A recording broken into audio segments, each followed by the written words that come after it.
子供の頃の夢って。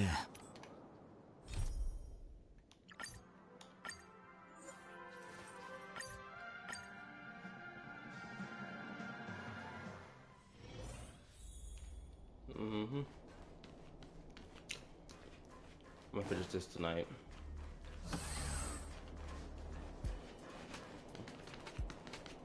遅いですよ、新人さん。あと数システム日で経費申請の締め切りが過ぎてしまいます。まあ新人ということで今回は多めに見ましょう。早く業務に取り掛かってください。机の上が随分散らかってる。これを全部整理しろっていうのか。どこから手をつけよう。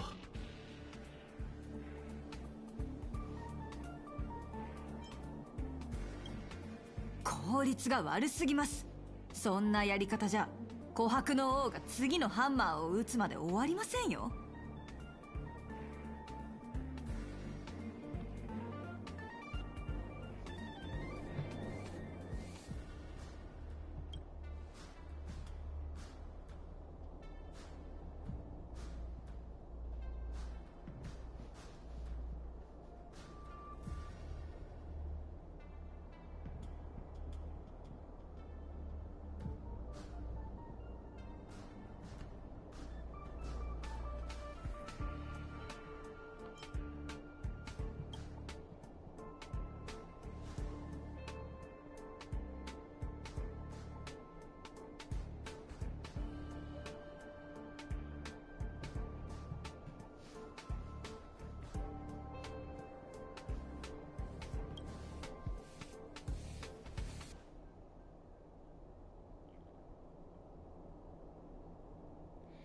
Yes, this nigga did. He always had his bat.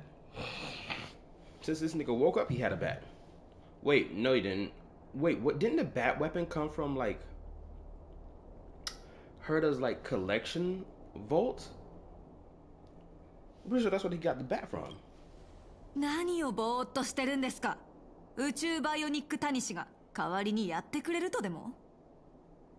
Also, isn't the bat that Stella and Callus use the bat that belongs to fucking Kiana Keslana from Honkai Impact 3rd?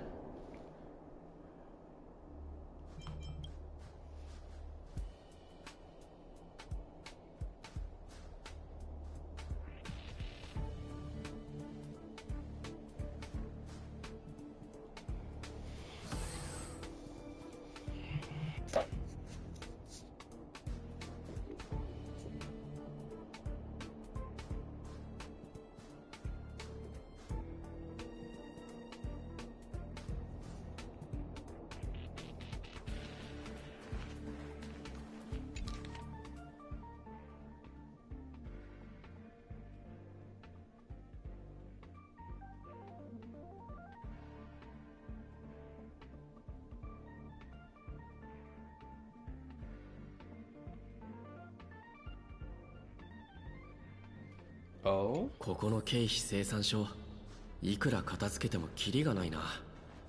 それに内容も変だ。Bro, fragments of this nigga's consciousness tell him, oh, you gotta do, go, 3.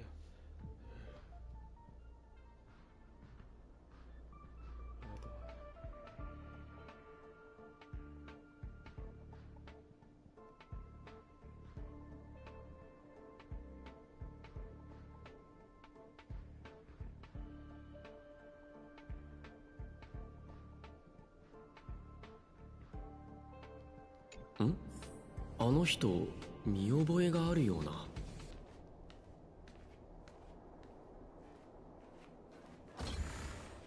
どこかで会ったことがないかと聞きたいのであれば、こう答えよう。ない。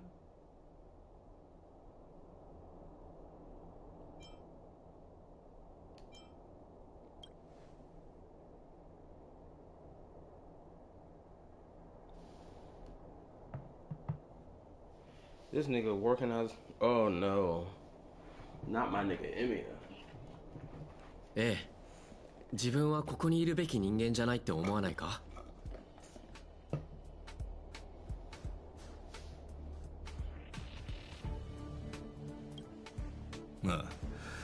君もその手合いか。毎日多くのスタッフが私のところに雑談しに来るが、口を揃えて自分はここにいるべきじゃないと嘆く。今の生活に満足していないから自分の居場所は別にあると勘違いするのだろう。だがそれは現実から目を背けているだけに過ぎない。その少年を叩き直さない限り他の場所へ逃げたところで同じだ。いずれ行き場を失う。私から見れば、ここの暮らしは十分恵まれていると思うがね。世界が危機に瀕してもいなければ人類を滅ぼそうとする狂人もいない。厨房も使い勝手がいい。食材は少し変わっているがな。まあ宝石を湯水のように使うお嬢さんはここにもいるが、大多数の人にとっては理想郷と言える。平凡な日々だが、失えばその価値に気づくはずだ。手放してから後悔しても遅い。Oh, he ain't lying about that. He ain't lying. Yes, he's been through it. おかしな考えはいくらか収まったか。やはりここを離れたいという気持ちはそこまで強かったわけではないようだ。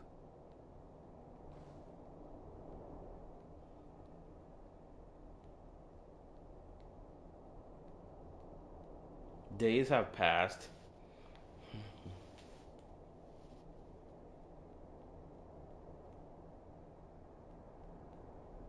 限界だ。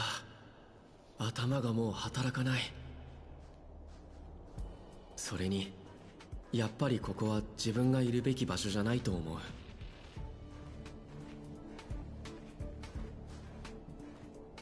I don't understand what are these straps that's in his jacket. Cause you got there's straps that cover his right arm, but the straps on the left arm aren't even covered. The band is just like hanging there. It's like, bro, get your jacket in order. Like this nigga been wearing this jacket all his freaking life. That's why I look like this.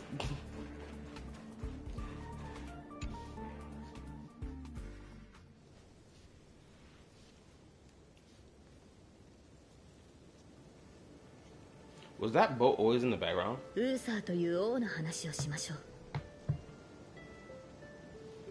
私が現れる前、ブリテンの民を率いていたのが彼でした。そして私が現れた後、彼は民を守るため全てを破壊する白き竜を討伐しようとして敗れました。 Okay, this battle that she's talking about, I think I remember reading up on it, in relation to like the Fate franchise lore, and I guess real life history as well. And from what I remember, is that this attack on this white dragon thing also led an attack on another kingdom that neighbored Britannia or Britain, and that's where the sister of Artoria lived. And after that whole thing went down with the attack on her nation, whatever, she also had like beef with Artoria thanks to the actions of her father, who slept around with another woman, which then gave birth to Artoria, right? And then she had like she was mad upset about it. And then I think Morgan Le Fay was like, man, F that nigga Artoria, I'm gonna F her life up even more. So did she she goes to Britain, or to Camelot in particular, finds King Arthur, they having a whole banquet or whatever, and she's drunk off her, Artoria in this moment is like drunk off her ass, and she don't even know what's going on. This is when Morgan Le Fay enacts her plan to like steal King Arthur's seed to then impregnate herself so that she could raise the child to destroy King Arthur. Which surprisingly she succeeds in her mission. Who would have thought? the villain of a story would succeed in her mission. Nothing but a certified hater. Blame Artoria for the action her father did. It's like, bro, go blame him. Go get that nigga. Guys, I could be entirely wrong, but I think that's what the lore related to Morgan Le Fay and Artoria in the Fate franchise and in real life. The lore about Camelot and King Arthur and all the other niggas. I think that's how the story played out. それでも人々は彼を最も偉大な王と称えます。あなたから見て彼を英雄にしたものは何だと思いますか？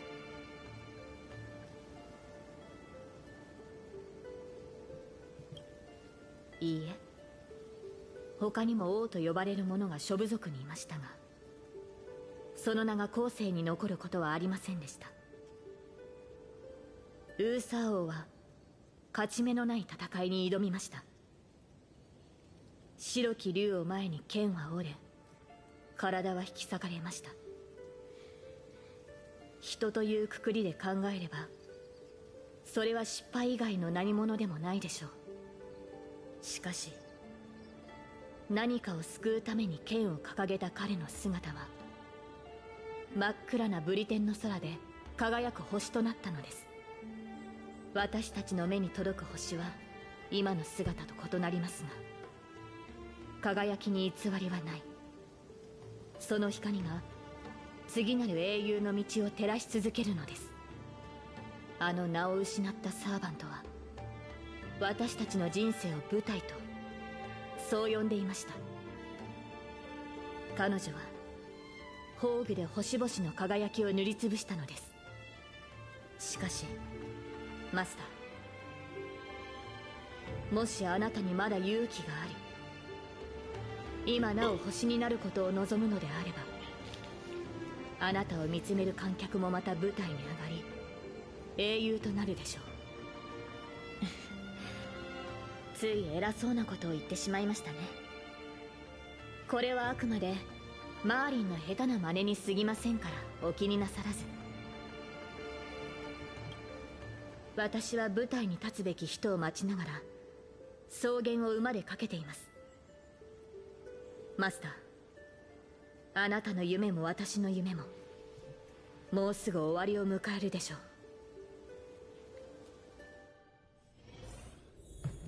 変な夢だ。まあいい、今日の仕事を終わらせないと。チリカの会議で使う部屋を1ヶ月分まとめて予約。昨日より楽なはずだ。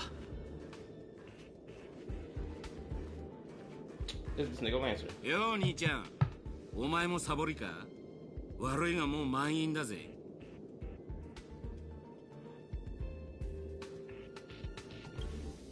まあいいじゃねえか。お前は仕事、俺はサボり。ここはお互い干渉せず仲良くやっていこうぜ。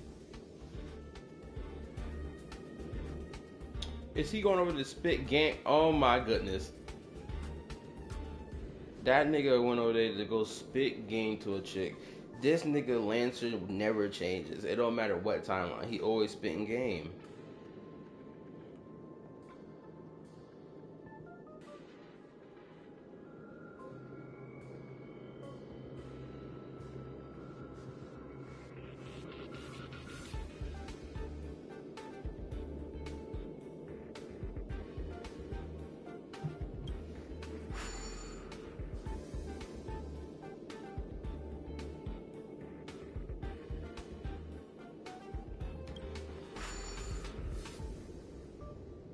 Dang, there ain't no available rooms even in the afternoon. Damn, nigga.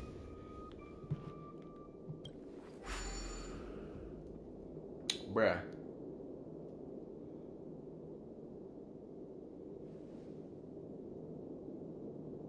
Look at that nigga trying to spit game. As always, get out of here, Lancer. So tired of this.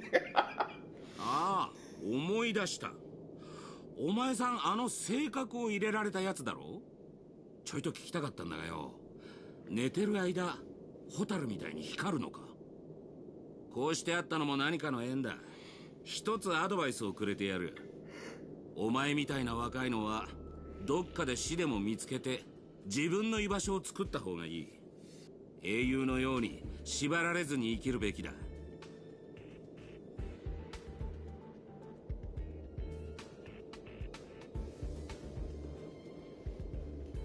This nigga so focused on this BS work.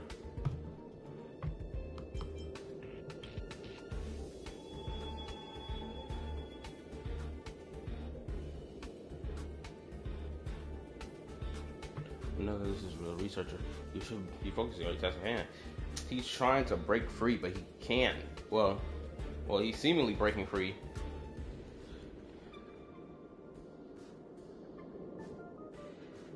Nigga, what type of number of schedules? Bro, that's retarded. Not retarded. It's freaking outlandish. I would have left her to space station. I am not scheduling over 899 meetings.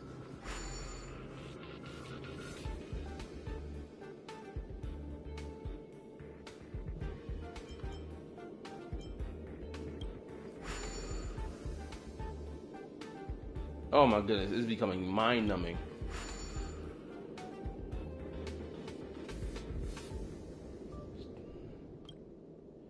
ところで兄ちゃん、釣りに興味はねえか？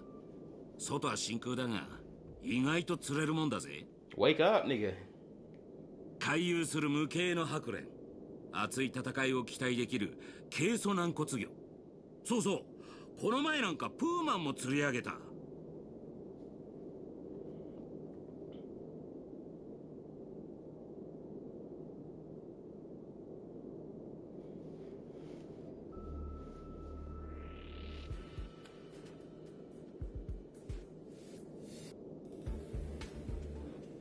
そういや、請求列車がまた来るらしいぜ。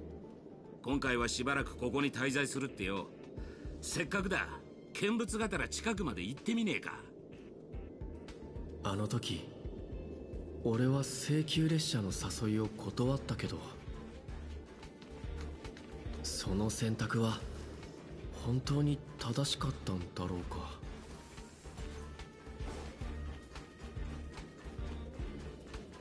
Nigga, I would have hopped on this freaking train so fast. I'm so tired of living on this station. I'm so tired of working here.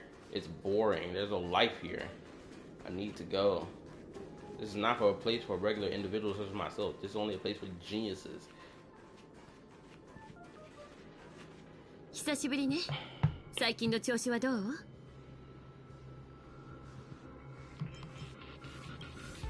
そうなの？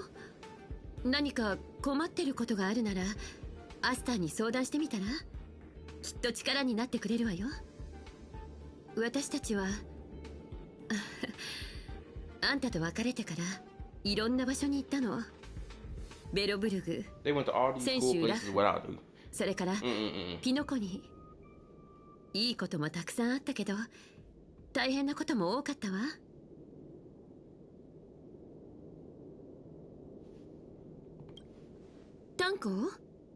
炭鉱はいろいろあったけど結局ラフに帰ったわ。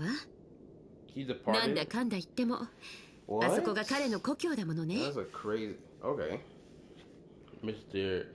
How's Pom Pom? No! Bro, hold up.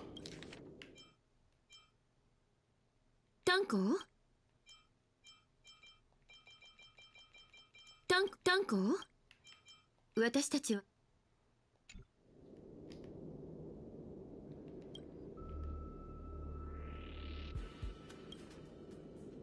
There's no way for me to escape this.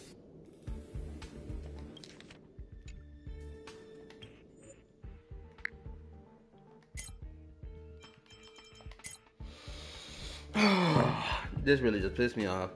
Now I don't even know anything about what happened to freaking Mr. Yang. Nigga could have left the Astral Express for all I know. This pissed me off. Damn. どこで車掌の名前を聞いたのかしら。もしかして炭鉱から？パムなら相変わらずよ。でも立て続けに乗客が減ってしまったからちょっと寂しそうではあるわね。たまに考えるの。もしあの時あんたが一緒に来てくれてたら何か変わっていたのかしらって。でも残念ながら開拓のたびに後悔とか So Dong Hong left. I don't know what happened to Mr. Yang because I clicked the wrong dialogue box. Crap. I gotta freaking go search up a freaking video to see what was happened to Mr. Dong Hong in this hypothetical timeline. みつきちゃんはなんて言ったらいいか。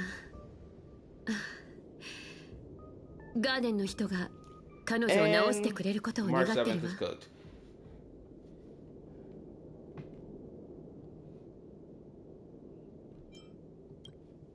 七死人の生活は楽じゃないから、ここを離れた後、一時的に新しい乗客が数人増えたけど、今はおのおのの目的のために列車を去ったわ。最近スターピースカンパニーの人がキャメロットに行ったらどうかって勧めてくれたの。あそこは随分前に反物質レギオンに滅ぼされたはずなんだけど、最近何度も救難信号が発信されてるんですって。今回はそのついでに宇宙ステーションに立ち寄って友達の顔を見ようと思ったってわけ。ねえ、よかったら今度こそ私たちと一緒に行かない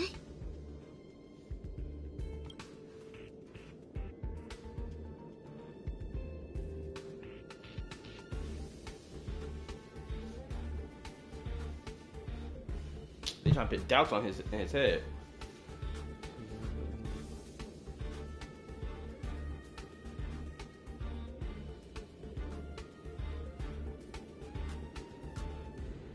Oh my goodness. Anyway, all this doubt is being put on my man's. Screw all that. We're a main character. We don't doubt. We do. That's what makes us a main character, not a side character. ちょっと考えさせてくれ。列車が出発するまでには返事するから。This noble phantasm is such BS. それで構わないわ。どちらを選んでもその選択を尊重するから。疲れたな。とりあえず戻るか。請求列車は。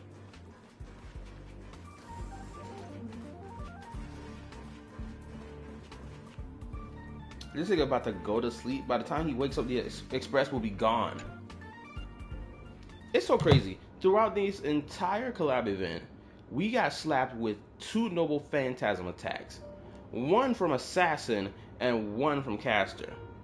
Isn't that crazy? 2 noble phantasms got slapped on us. Or reality marbles in particular. 無実の罪で投獄されたある鳥の話をしましょう。その鳥は歌手だったのですが、権力者に好まれない曲を作ったために鉄の牢獄に入れられてしまったのです。牢獄の中で鳥は多くの嘆きの声を聞きました。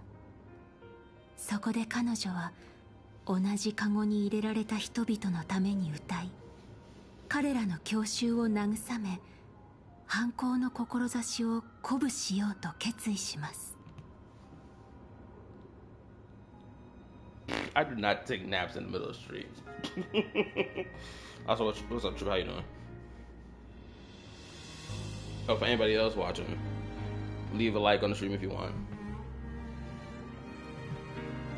最終的に鳥は一つの懐中時計と一匹の狼、そして数えきれない仲間たちと共に牢獄を破ることに成功しました。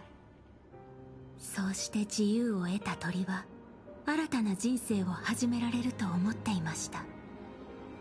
舞台の上や銀幕の中で美しい羽と歌声を披露すれば、かつてのように持たざる者たちに希望を届けられる、そう信じていたのです。しかしそれは間違いでした。ピノコニーは瞬く間に変わり果て、鳥の歌も出演した映画もその生活も全てお金という名のカゴに閉じ込められた商品になってしまったのです。映画会社は鳥をただ美しいだけのシンボルにしようとしていましたが、鳥自身はその息の詰まる汚れた下水道のような世界から一刻も早く飛び立ちたいと願っていました。すると彼らは鳥の芸名を奪い、新しいひな鳥に代わりを務めさせ、汚れた噂と憶測で鳥の首を絞め、不名誉な結末へと追い込んだのです。それであなたは自分に汚名を着せた人たちに復讐したいと思っているの？ I don't understand why are we having like this moment here where the background is like the space station instead of Pentaconi.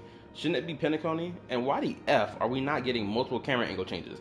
Like this thing having only this 1 or 2 camera angle change makes this shit feel stiff. いいえ、その逆です。この世界に戻ってきた時、私は復讐できる相手が一人も残っていないことに気づきました。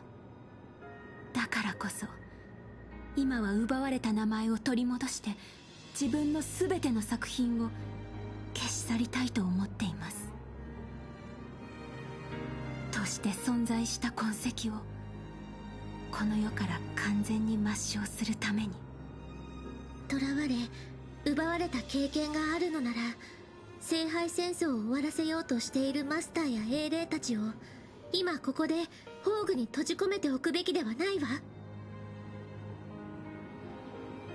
Oh, she finished talking? Okay, hold on. Let's see. Just so there's a lack of side move on their models. オーディさんはあなたの願いを叶えられるかもしれないけれど、きっとそれに見合った代価を要求してくる。彼と同じ時代に生きたあなたならそれはよく分かっているでしょ。オーディはピノコニーを貪る害虫ですから、当然信用はしていません。ですが彼の目的はあくまで聖杯から得られる利益だけ。それを考えればまだマシな害虫と言えるでしょう。I can't wait for 対 Nike して to freaking fly by. あなたの心 I can't は wait. I gotta go 聖 buy me a 杯 new で買収 phone. できません。宝具を解除してほしいなら令樹で命じてください。あの人たちが契約と法律を盾に私の名前と未来を奪ったように。さ Hey, I just あ、マス recently ター。 got this phone. Actually, I think I've had this そ phone ん for な about こ a と year しない now. わ。 But like, あ if な I ただ gotta って go 分 buy か a っ new ている phone, でしょ。 pisses me off. But I got 今 to. まで賭け事なんてしたことはないけれど、賭けてもいい。あなたに英雄の仮面を外されたマスターとサーバントたちはきっとその宝具から抜け出せるって私はそう信じてる。 Look at the nigga snoozing on the table over there or at the chair. 見届けましょう。 Why didn't the camera angle changes up, showing him sleeping there? I think that would have been pretty good to spice this scene up a little more. 変な夢を見た気がするけど、細かいところがどうしても思い出せない。体が重い。でも仕事があるから起きないと。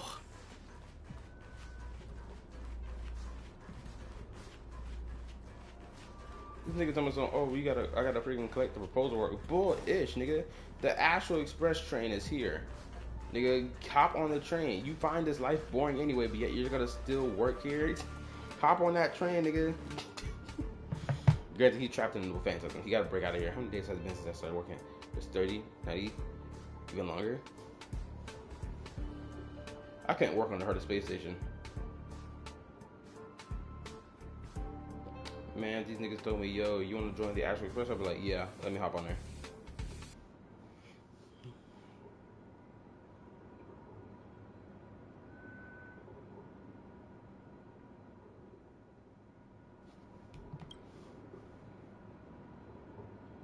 Oh, I guess I'll tell you about the process of how my, what's going on my video script. Okay, so I had to, how can I frame this? I didn't restart from scratch, that's one. I did reorganize the structure of my script, which in turn reorganizes the structure of my video of how I wanted it to go. So, that's what I did. At first, the video was supposed to touch on like general sentiment. My voice compared to the game is very low. How about now? Is it high enough? Can you hear me? I can hear you clearly, but the game is complete. Oh, okay. Give me a second.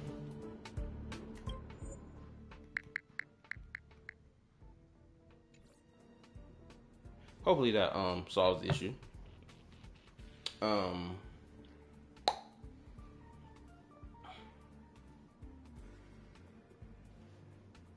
What was I saying? Yeah, the video structure. So, for one, the script is almost done. I got like 3 more segments to write. Related to the video. At first, it was gonna touch on like overall general sentiment and stuff I've seen across YouTube of people's disingenuous comparisons. At first, I was gonna have it be generalized as a whole, while giving examples of from different CCs I've seen push this BS comparison stuff. But then I was like, okay, hold up. I need to change this. Instead of that, let me focus on calling out a video made by this CC, counter all the points he made in his video, while simultaneously touching on other points that I've seen people claim about Genshin's MC or Genshin's storytelling. To this day, I keep seeing people talking about some Genshin has bloated dialogue all the time, and then niggas use Ayato's story quest as their proof of Genshin having bloated dialogue, and I'm just like, you can't give me an example beyond this? Because this, if we're really using this quest, out of all the quests that exist in the game, to me this feels like a reach. What about Sumeru? What about Fontaine? Like, can you use other quests besides this one, which was the obvious pick? And then, oh my goodness, something else I realized as I rewatched his video, or Blazion's video about his quote-unquote factual comparison video. Another thing I realized is when he was making the claim that in Genshin Impact, character story quests / companion quests don't expand. What is that? He said it doesn't expand the freaking world building at all in the game for either the specific region or for the overall world building. And when he said that, I was like, nigga, you do know this is not true, right? What about Nahida's second story quest? What about Dia's story quest? Skirk's story quest? Cloud Retainer's story quest? I can list freaking Risley's story quest.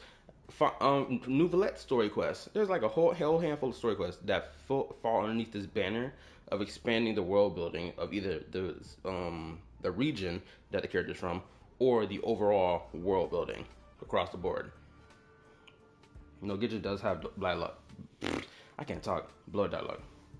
Pick nearly any quest since Sumeru. Only the Arkham quests are not that egregious. Pick nearly any quest since Sumeru. Are we referring to like world quests?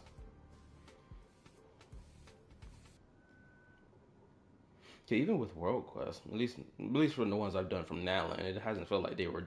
I haven't felt like they were bloated dialogue from Natlan. Maybe they were during Sumeru, because okay, Sumeru did have like a lot of chain quests or whatever. World event story.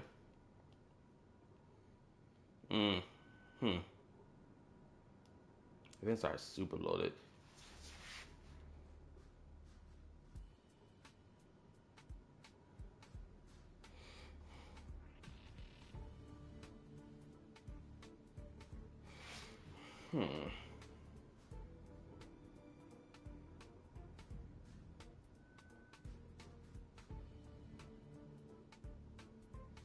My bad. I'm sitting here thinking about it, of past limited time event quests that's happened, well, at least within recent time, because I can't remember something that's from like a year ago.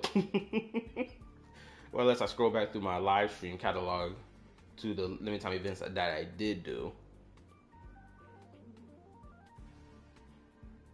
And the ones that I did do, or at least I did live stream, I don't remember them having dialogue, such bloated dialogue that it was just like, oh my goodness, what are we doing? Yapping about this that's unrelated to X, right? Like, what was it called? The Flowers and Guns? What, Flowers, Guns, and Film? That limited time event that happened after the main story, where Chevros and Ayaka, like, doing that whole actor thing.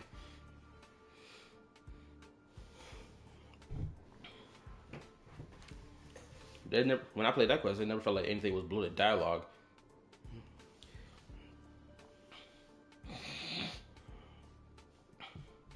At least in my opinion. I didn't see no bloated dialogue.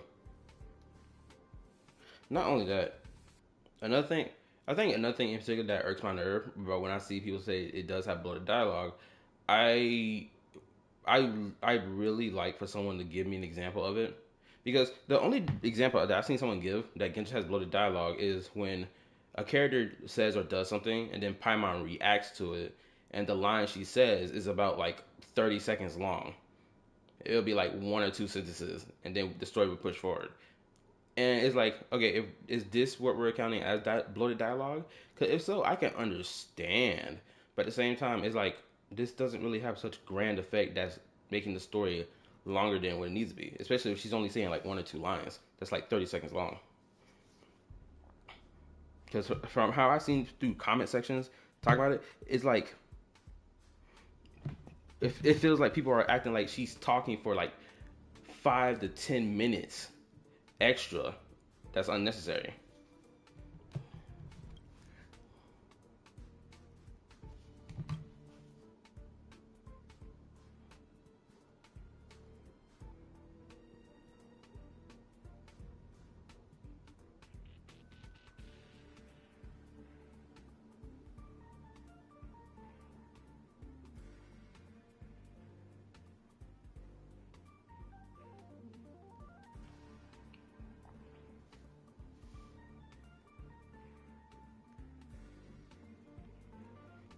Five to 10 minute bloat usually comes from events. I just skip that shit.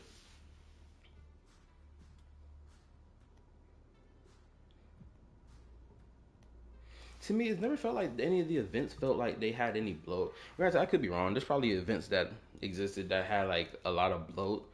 That's, mind you, I didn't do, actually, as I'm thinking about it, when it came down to like the first year of Genshin Impact, I don't remember doing half the quests, any of the limited time event quest stuff that happened. The only one I do remember was that Starfall event. That's the only one. That quest didn't feel like it was any bloat in it. It felt like we were like steamrolling straight through, going through everything. It felt like we were like on board, like what was on track the entire time.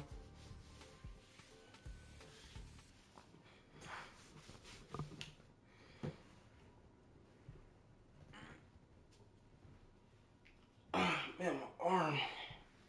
Shit.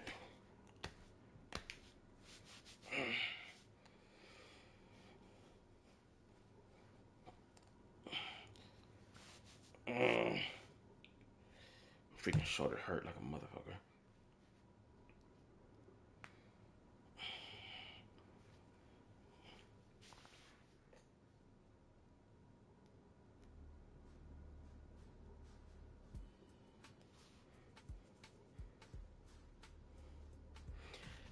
Man, it really sucks that I do not remember how Ayato's story quest went from detail to detail.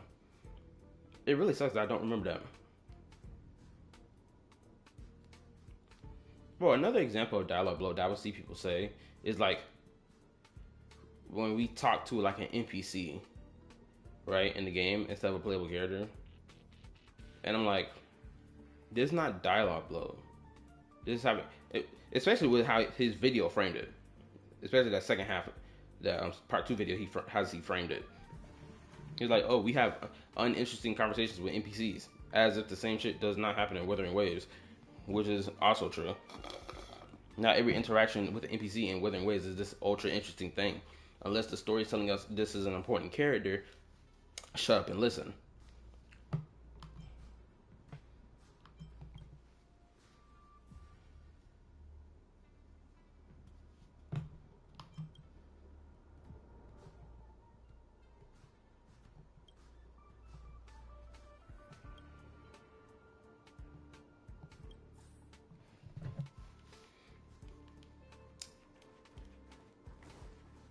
There's no way we're still trapped in here. Finally, these niggas. 正確なお兄ちゃんじゃないか。カクテルでもご馳走しようかと思ったんだが、まだ未成年だったな。忘れてくれ。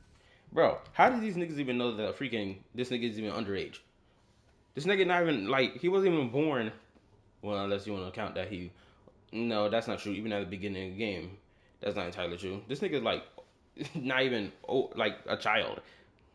When have we started referring to the Trailblazers as a child? What? I feel like it's a lie. I shouldn't.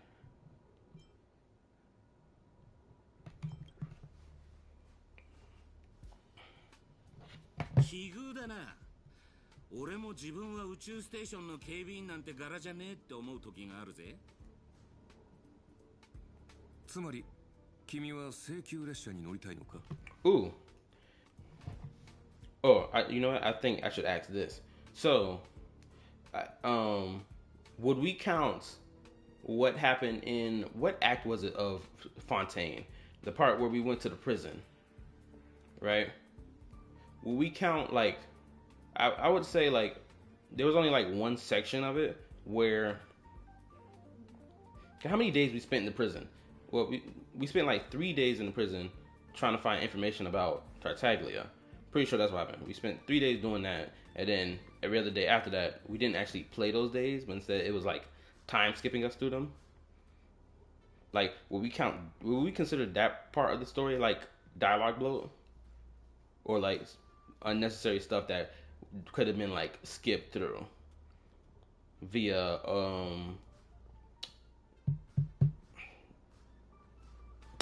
anything actually. I know a lot of people were like that part of the story felt like a drag, or that it could have been cut down shorter. I mean, as I'm thinking about it, I guess it could have if we did everything and found every piece of information about Tartaglia that we could find in 1 day instead of 3. So I guess that would be considered bloat, right? 君のようなスタッフは毎年何人かいるが、いざその時になると例外なく尻込みしてしまう。Also, I think that the feel of the Fortress of Merope, at least the inside of it, I think that the feeling of like it's not morbid, but feeling like your mind is trapped in a location. That's what that prison did give the feel of, and in my opinion, it succeeded in giving that feel. Because like once you see the freaking metal slabs on the wall every freaking time, you start being like, okay, I'm tired of looking at this. It's messing my brain up. Because like it's only so much stimulus that you can handle related to certain things. It's like you can't stare at it for too long. 彼らは重苦しい生活から逃げたいだけで、命を危険にさらすような冒険がしたいわけではないからな。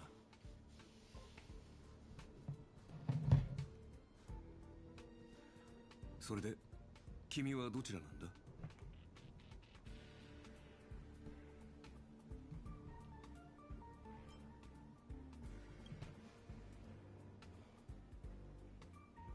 今のままでいい。どうせもっとふさわしい人がいる。自分なんて取るに足らない凡人だ。この世に後悔を知らない人間などいない。だからといってそのせいで誰もが足を止めてしまったら英雄という存在も生まれなかっただろう。行く先の見えない旅路でも願いを抱いて踏み出した者たちがいる。それは愚かなことかもしれないが、その愚かさこそが七死人や開拓者、そして英雄を生み出してきた。Ooh, another thing. Has anybody here watched the anime Togepi's Original Sin? Has anybody watched it or finished watching it? Because I finished watching it. The last episode was what, Friday? I believe it was Friday. I watched it. It blew my mind. I'm not gonna lie. The whole story blew my mind. Honestly. And it was a short story that was only 6 episodes long. This is my first time ever seeing an anime where it only lasts 6 episodes. And mind you, each 6 episodes is like 20 minutes, like 24 minutes long. Usually it go up to 12.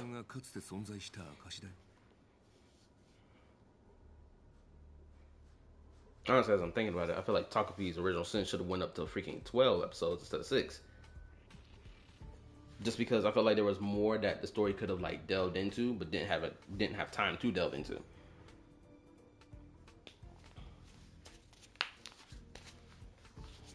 It's common for anime series to be short.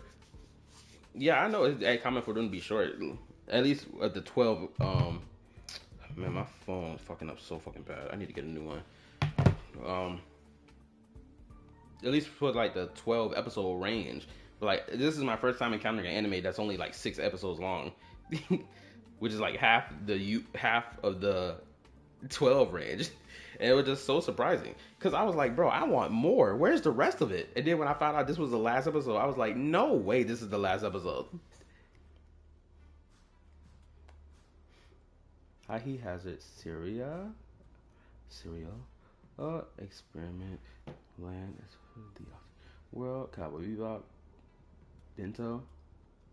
Oh. Well, I know Cowboy Bebop. There's no way Cowboy Bebop is freaking 6 episodes long. Unless it is, that's a mind blow.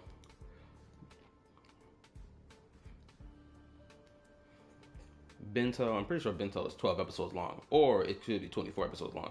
I may have to pull it up on my phone.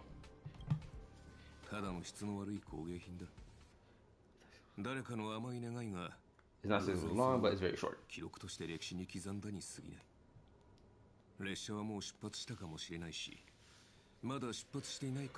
I see what you get at. もし君が本気でその道を進もうと思っているのなら、列車があろうとなかろうと関係ないだろう。本当に自分が七死人だと思うなら、やるべきことは一つだ。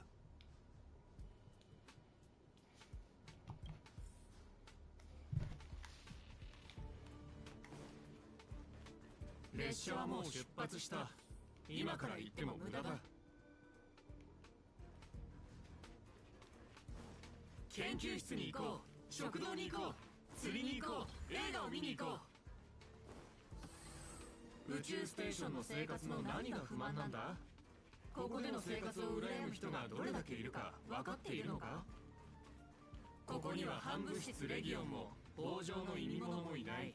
宇宙で一番安全な場所だ。何かが俺をここにとどまらせようとしてる。この人たちを避けながら進まないと。これ以上進まない方がいい。七死人の未来には虚無と絶望しかないのだから。If you don't move around, 自分が特別だとでも思ってるのか？あなたよりも優秀な七死人たち、ティエルナンもケルベックもみんな暗闇に逃れて二度と戻ってこれなかったというのに。or the gaslighting crazy. やっと認めてくれた。俺が七死人だってことを。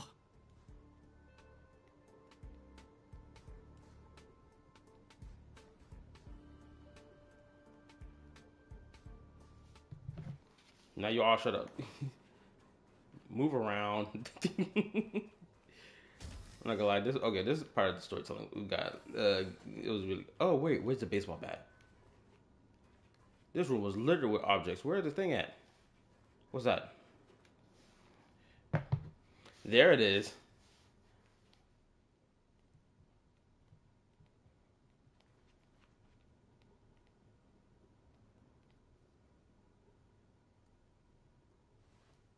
それを抜いたが最後。あなたたちを待つのは不幸な結末だけだというのに、それでもやるというのですか？マーリンにも同じように警告されたことがあります。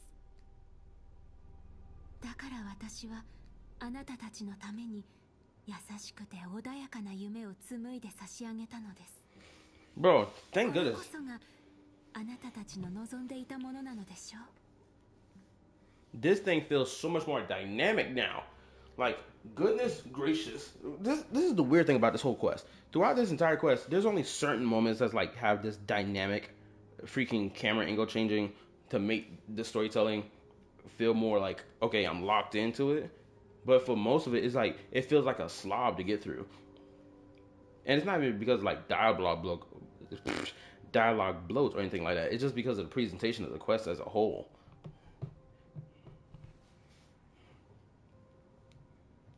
確かに私よりも選定の剣を抜くにふさわしい者がいたかもしれない。そう考えたこともありました。ですが私はカリバーンを抜いたあの少女を責めることはできません。たとえ身の程知らずであったとしても、彼女はただ白き竜に挑んだ王のように何かを救いたかっただけですから。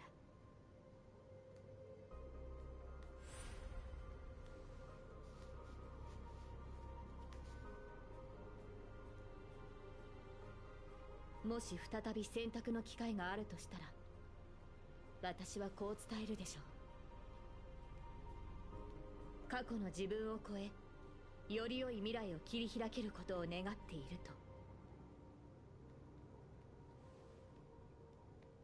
マスター、平和な無境で十分に休めましたね。さあ、私と共にここから離れましょう。Let's go. 必ず後悔することになりますよ。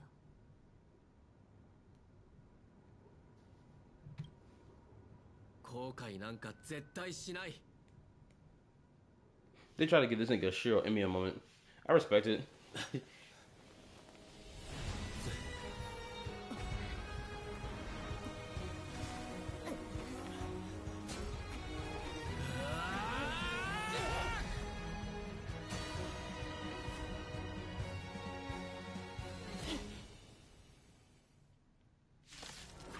Are we fighting?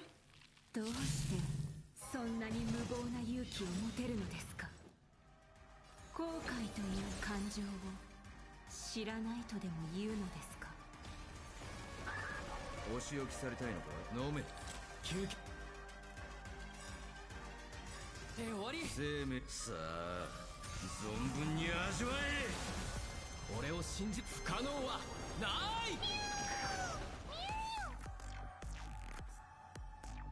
Oh, this music bumping right now. 必ずや勝利。ストライクエア。よく見せてくれ。まだだ。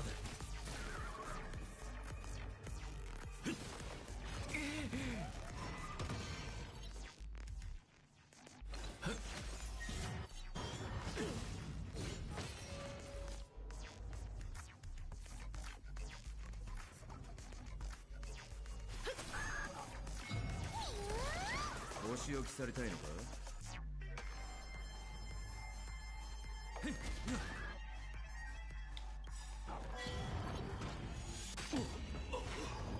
この明かりは星の希望、地を照らす命の証。見るがい XS タイマー。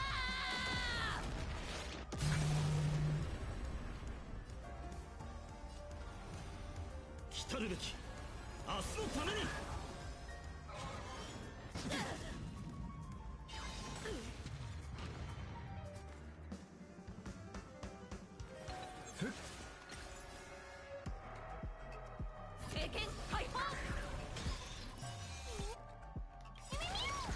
生命さあ存分に味わ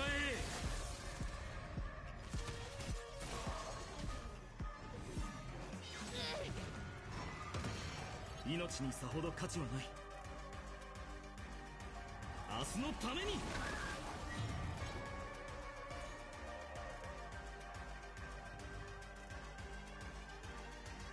できるさ。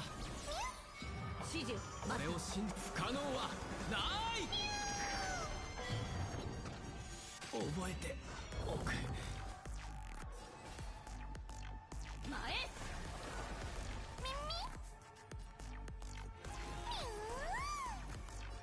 未来は絶対だ。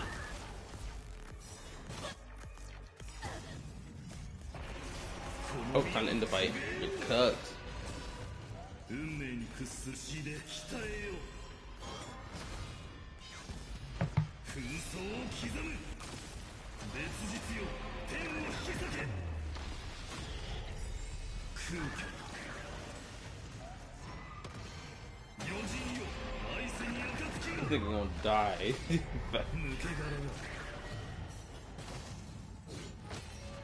空虚別実よ、天を引き裂け。私はそんな愚か者にはなれない。あなたたちの選択を。 He snatched my nigga out of his ult. That's crazy. I just got on autoplay now, and they're just cooking his shit. Saber destroying this nigga. Oh my lord. Oh my goodness gracious. 生きていた頃と同じようにまた失敗してしまいました。裏切り者にはふさわしい結末ですね。舞台に立つのがそんなに苦痛だったなら、どうして牢獄を出た後もピノコニーの舞台にとどまることを選んだの？私が歌えば乱暴な囚人たちは静まり、泣いていた子供たちも笑顔を見せてくれました。些細な出来事かもしれませんが、そのおかげで私は牢獄の中にいても自由を感じることができたのです。でもピノコニーは変わってしまった。多くの琥珀期を経てかつての姿は失われ、今ではすっかり。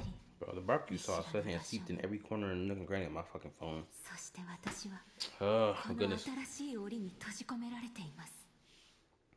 いえ、もういいのです。すべてを終わらせてください。マスターを裏切ったサーバントに存在する資格などありません。そうなら、あなたの望み通りに霊樹をもって命ずる。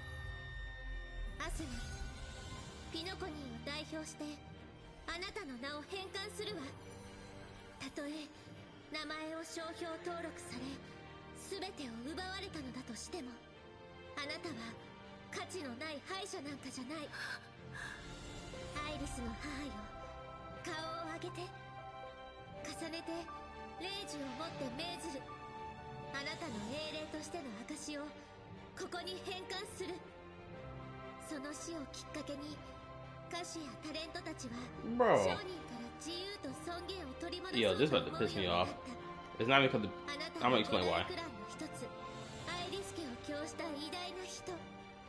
決して名もなき影なんかじゃないわ。だからこそその名を借りたのでしょ。弟子であるメイフンと友人の時計屋が作り上げたキャラクター。ドリームタウンで自由に歌うノーツガールの名を。これ以上は重ねて霊樹をもって命ずる。舞台に立つ後輩としてあなたに人としての自由を返還するわ。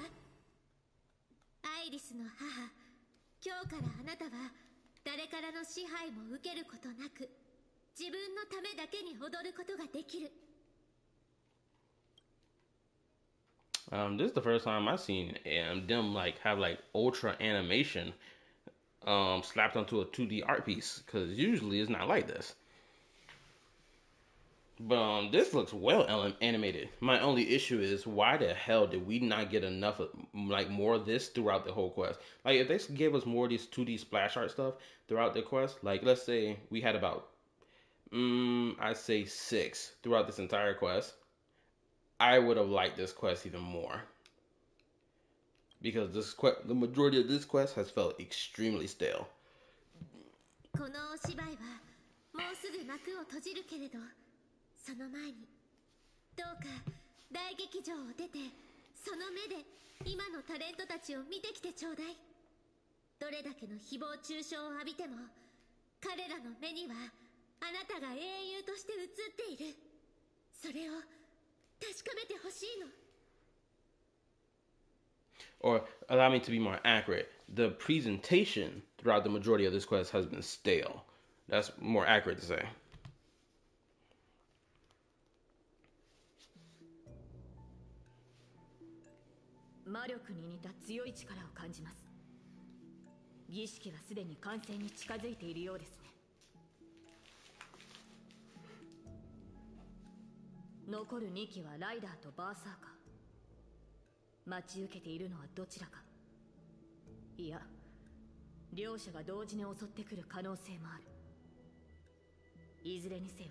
Oh my goodness, that's right. We never seen Rider or Berserker throughout this entire quest, and we're already at the end of it.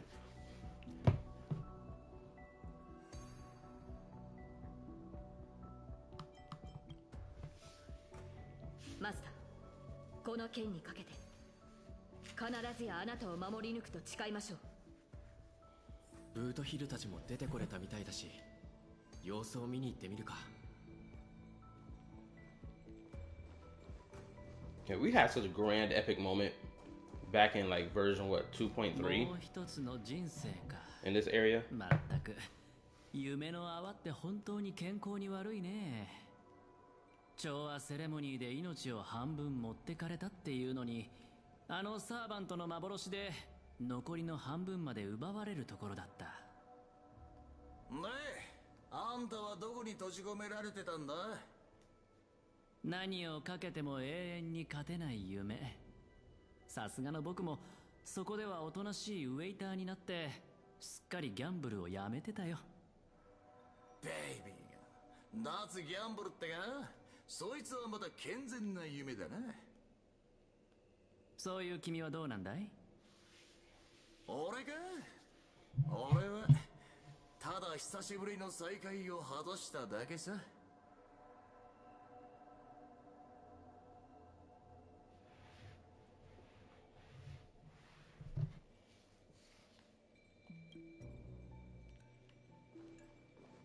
What the hell are these niggas doing? これは最初に固有結界に閉じ込められた英霊じゃないか。自慢の足は生かされなかったのかな。戻った途端にてめえの小言かよ。ああ、くそ、頭が痛え。まるで長くて気の抜けない冒険をした後だぜ。よく思い出せねえが、魚の頭をした敵が出てきたような。His enemies had fish heads on their neck.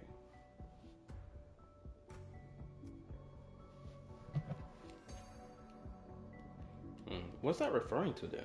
His enemies had fish heads on their necks.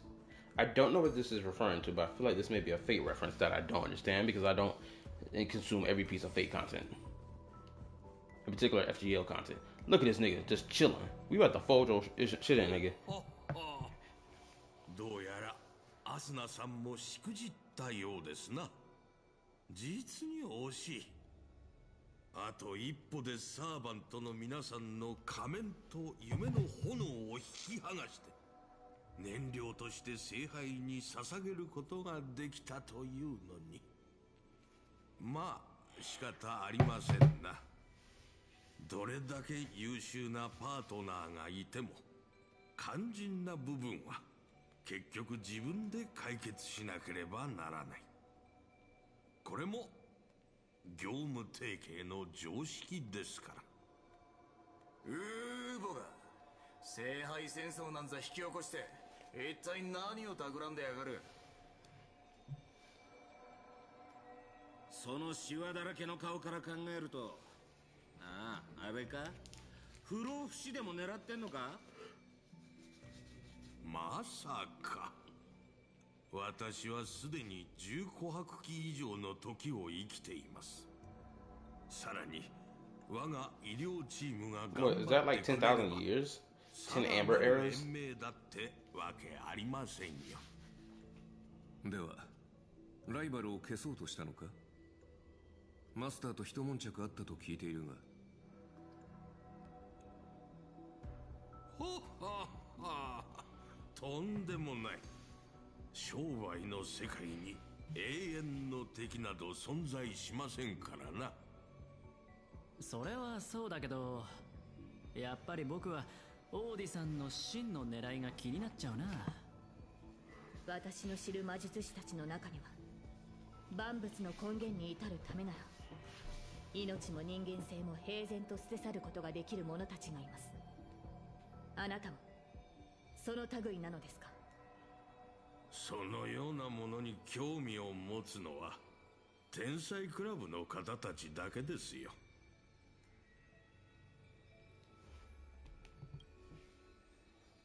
最初から言っていたことですが、調和セレモニーがあっけなく幕を閉じてしまったことで、ピノコニーは新たな経済成長の起爆剤を必要としていました。つまり我々は誰もが注目するビジネスプロジェクトを立ち上げなければならなかったのです。願いを叶えられる聖杯、これは金の卵を産むガチョウに他なりません。一度聖杯戦争が成功すれば、ピノコニーは調和セレモニーをも凌駕する AKA a Holy Grail War anime, basically. He's rolling in that money. もちろん今回の第1回聖杯戦争には私の個人的な目的も含まれていますが、それは皆さんには何の関係もないことです。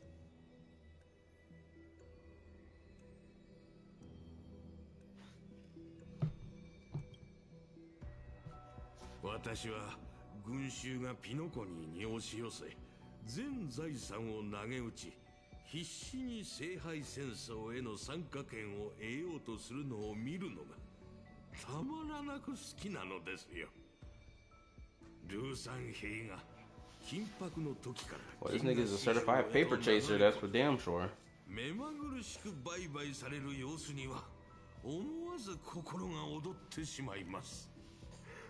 敵が手のひらの上で踊らされ、 He just filling up all his rings, blinged out. 至高の喜びそのもの。無名の企業を次々と買収して私のビジネス帝国の一部にする快感は何者にも代え難い。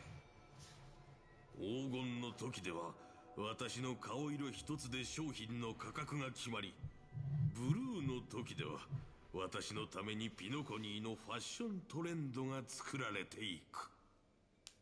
夢、願い、ピノコニーがそのような虚しいものの上に成り立っていると本気で思っているのですか？ピノコニーを真に支えているのはあなたたちが低俗だと蔑んだ尽きることのない貨幣の本流、金。それこそが宴の星の最も堅固な基盤なのですよ。何が目的であろうと聖杯戦争の勝者は一人だ。残念ながら君のこれまでの行いは全てのサーバントを敵に回す結果となった。そして今私たちは君の目の前に立っている。これが何を意味するかわかるだろう。俺は数時間前の続きがしてえな。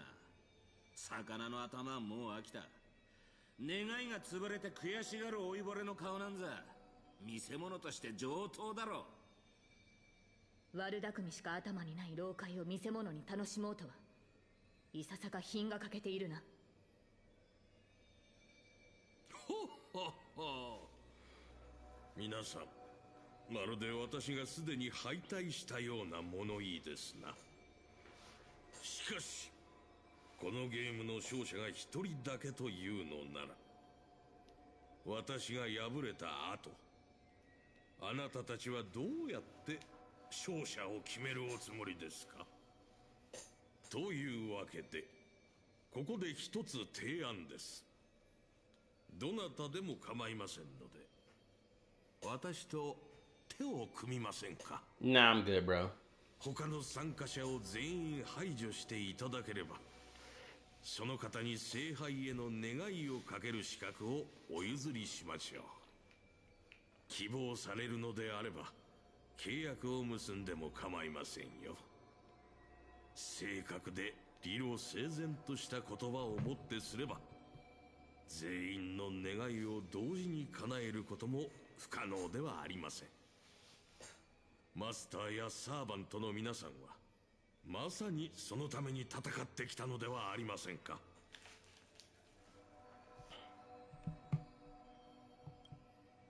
全員の願いを汚すことで成り立つ聖杯なんざ壊した方がいいに決まってんだろ。違うかマスター。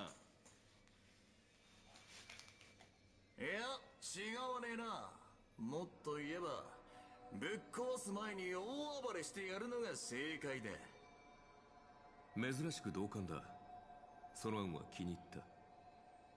どうするミスター・アベンチュリー。たまには正義の味方をするのもいいんじゃないか。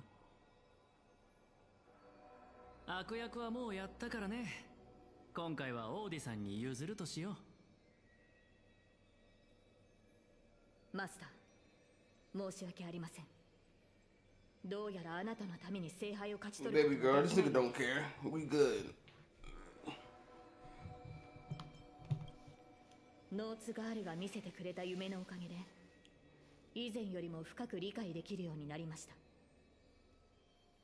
大切なのは結果ではなく And to deliver it from destruction. Isn't that interesting? 私に聖杯は必要ありません。果たせなかった願いも今ここで。 And you know what's crazy? It makes so much sense that Saber is a destruction character. If you actually think about it. 皆さん、どうしても私と敵対したいようですね。仕方ありません。では、この私が番組最後の試練となりましょう。Yeah, like I was saying, the reason why it makes so much freaking sense, because freaking Saber / Artoria, she walked down the path of destruction. The moment she picked up the pulled Caliburn from the stone, her entire path was leading towards destruction. You know what would have been crazy if Nanook and freaking the Rainbow Arbiter gazed upon both Saber and Archer throughout this entire quest. I think that would be pretty cool, because then it'd be like, oh snap, she's been gazed upon by the Lord of Destruction and by the Rainbow Arbiter. 聖杯戦争に参加するマスターは歴史上の偉人をサーバントとして召喚しなければならない。それがルールです。しかし私は誰を召喚すべきかずっと悩んでいました。資金援助をしていた落ちぶれた映画監督、それとも名前を買い取った伝説のスター。いいえ、彼らでは格が足りません。そう思い悩んでいた時にふとひらめいたのです。ならば自分を召喚すればいいではないかと。十琥珀肝の時を生き抜き今なお活躍している伝説的な人物が鏡の中にいるではありませんか。そうして私は自分自身を触媒に召喚の儀式を行いました。ピノコニーの歴史に名を刻んだビジネス界の大物オーディが果たしてどのような姿で現れるのか。Oh, this is interesting. This summon. The fact that he's going to summon himself is wild.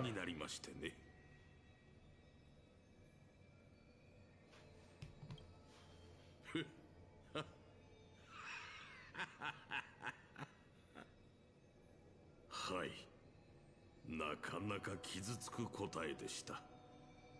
人々の目に映る私はピノコニーの多くの木の頂に横たわる金のために狂ったように木をかじり続ける害虫に過ぎなかったのです。Oh. He summoned the swarm disaster?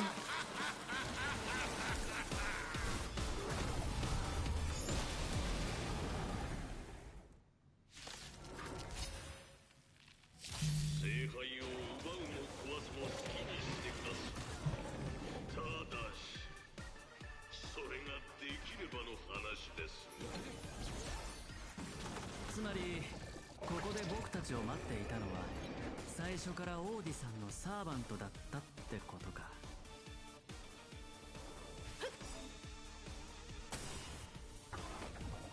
レイジを持って。 This is interesting. But why is this only coming into play now?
いいアイデアだろ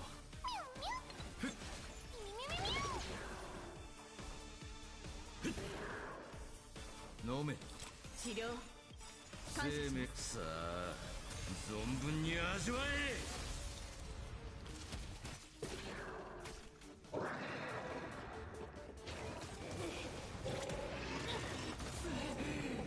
あいつをぶっ倒せ。セイバー。サーバントを表に立たせて自分はどっかに隠れてやがんのか。 Bro, just vaporizing the health bar like it ain't nothing.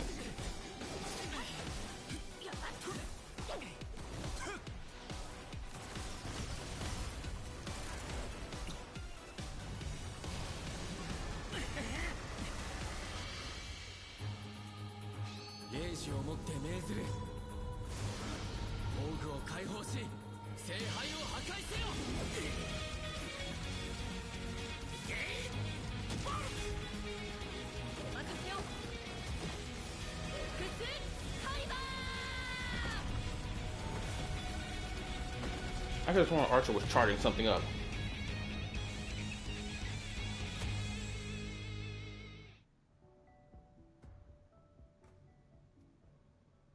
Wait, Archer was... Oh, wait. I saw what Archer did. Now I know. I was wondering what the hell Archer did. Because he looked like he held his hand out to do something.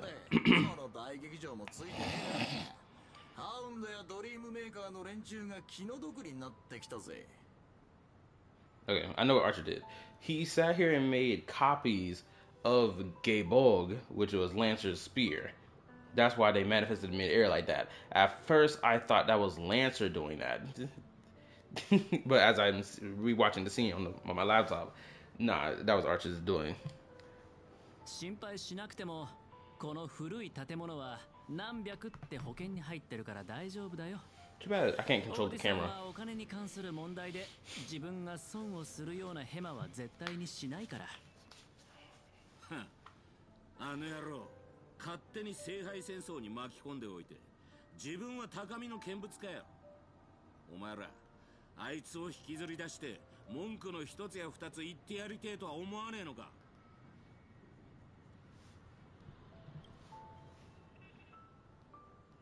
残念だけど。 今回の事件で負傷したマスターは一人もいない。彼に責任を問おうとしても、いつもの手口、一流の弁護士チームと莫大な賠償金でごまかされて終わりだろうね。それにきっと彼は聖杯戦争でそのコストをはるかに上回る利益を手に入れてるから、賠償とか言われても痛くも痒くもないんじゃないかな。Okay, now I can talk. Okay. So, as far as story presentation across the board, I'd say 95% of it was not it. I'm gonna be honest. No, I'm gonna cut it down. Let me say 90% of it was just not it, right?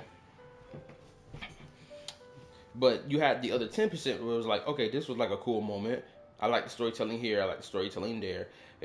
The part with Robin, like in that 2D animated art, I feel like that was the only one we had the entire time, which was crazy to think about because we should have had multiple of those throughout the quest, but we only got one.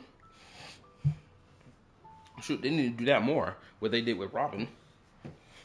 I'm not even gonna lie, Sophia. If you was here last stream, I clicked the skip button. I'm not gonna hold you. I was forced to click the skip button. I clicked it. I didn't want to do it, but I had to. I was like, I'm not gonna be able to get through this quest like this. I can't. I would have never thought that I would have played this quest in Star Rail and it would make me want to hit the skip button so hard. And I clicked it multiple times. There was one section of the story where I got stuck in the middle of a fight for 40 minutes.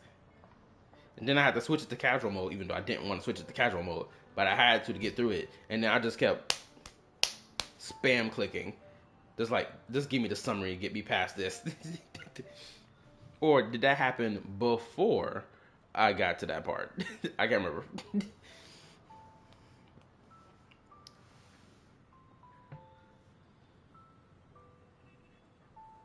Alright, let me read. I agree. I felt rested and lazy for the most part. Yo, what's up, Star? I'm putting 100 hours into Rune Factory, so I missed it. I didn't think you finished this quest. The quest. Part of the reason why I'm finishing this quest, one reason why I'm finishing this quest now, even though I should have finished this like 2 weeks ago, which is still my fault. I should have done this quest and finished it 2 weeks ago at best. I bit my tongue. But I let 2 weeks fly by like that. I didn't even realize it. The main reason why I'm getting past this is because when 3.5 drops, I'm expecting my brain to be given proper storytelling and good stuff. So I need to get this junk out the way. Not gonna lie, Archer Emiya look like he's had the same facial expression throughout the entire quest.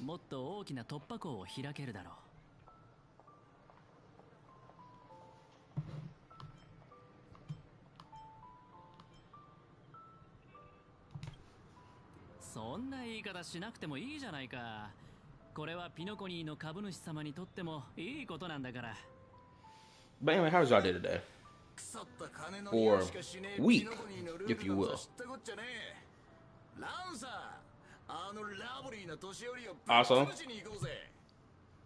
Also, I don't know if the weather has started to shift, but it feels like it started to shift.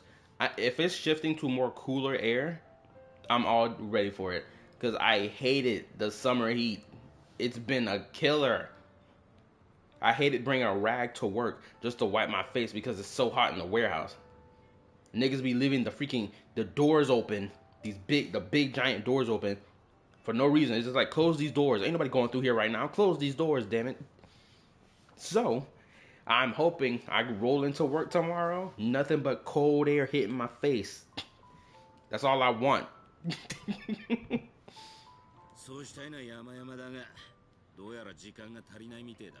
I'm ready to get back to freezing at work. This time I'm gonna go buy me a heater and get me some proper gloves this time around, but still, I can't wait.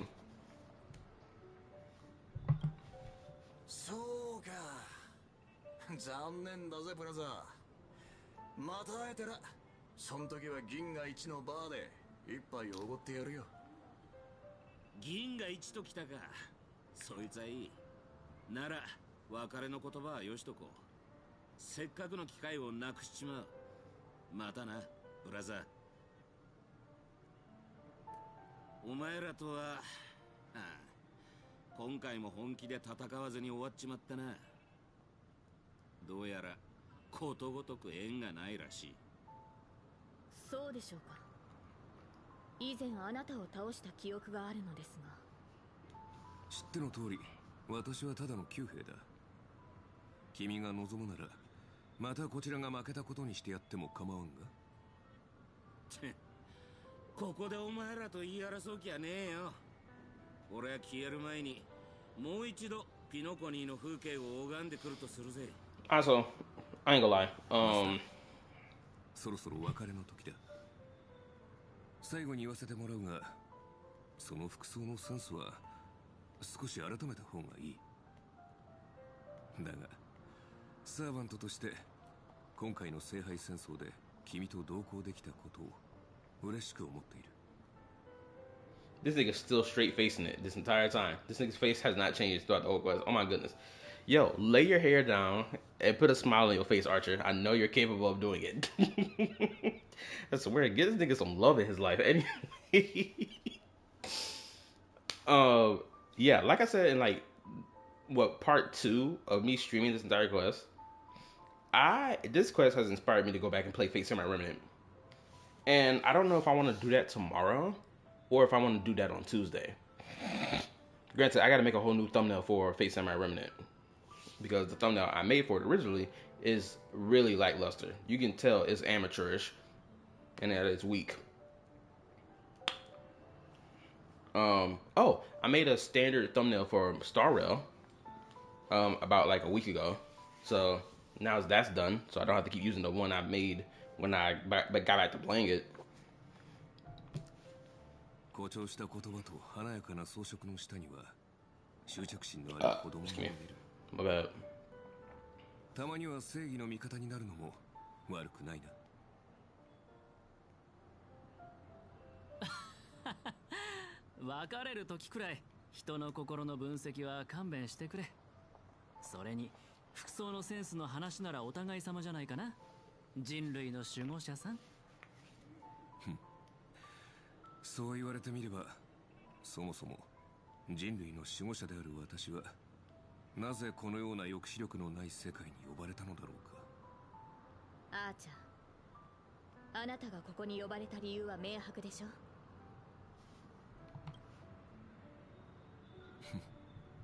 英雄か。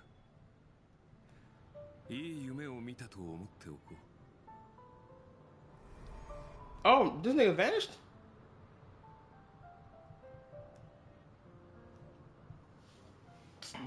Goodbye, my goat.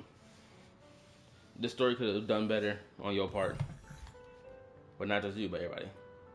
Oh, I guess this is the end, Saber. Granted. Oh my goodness. Okay, for any of the ladies that's still here.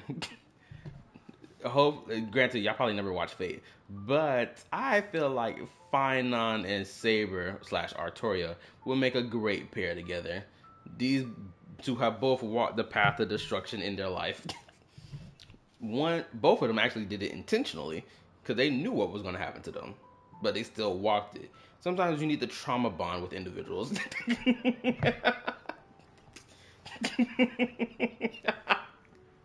Do not encourage Star. Look, this ship isn't crazy though. Now, if it was one of those villainous ships that Star usually endorses, then we'd have a problem. But this is not that. This is actually a sweet ship to put together though. This is a ship I would respect.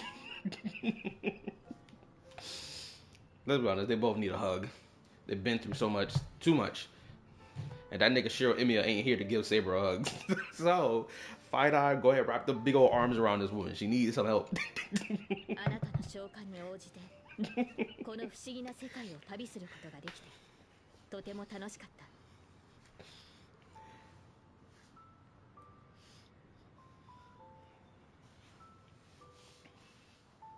た。I think they make a great alliance, but I don't see them seeing each other in a romantic light.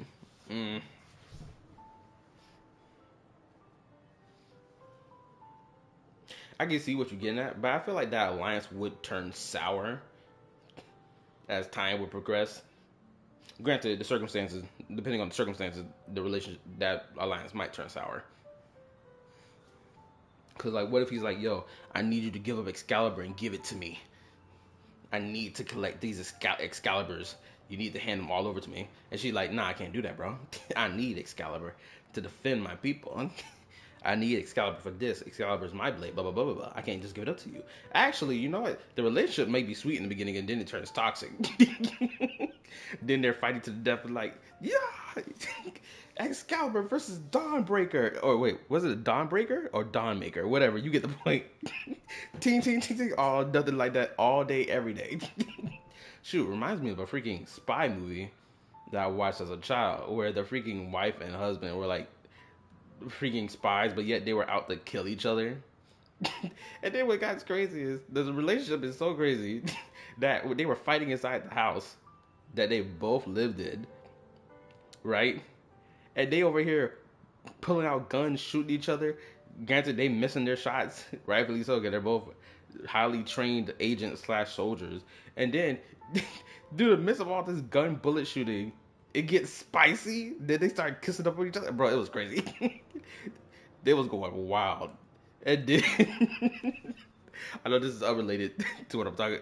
Well, it is related. And then the neighbors come over being like, we heard a commotion. Is everything okay? Both of them butt booty naked at the door, be like, yeah, we good.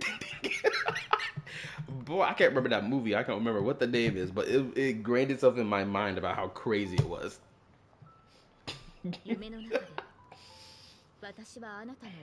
Granted, I think I do recognize the faces of the actors. 未知への不安、迷い、失うことへの恐怖心、そして何かを成し遂げられなかったことに対する後悔の念は、人間であれば、There we go. Thank you so much, Sophia. 英雄になる前は、ヘラクレスもただの子供でした。That's exactly what it was. 今はまだ力が足りないかもしれませんが、あなたはいつか銀河を照らす星になる。私はそう信じています。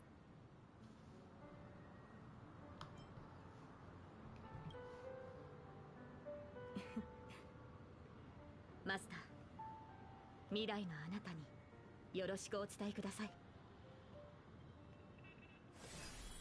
Oh, she vanished too. Bro, we didn't even get to see Ryder or Berserker, which is crazy.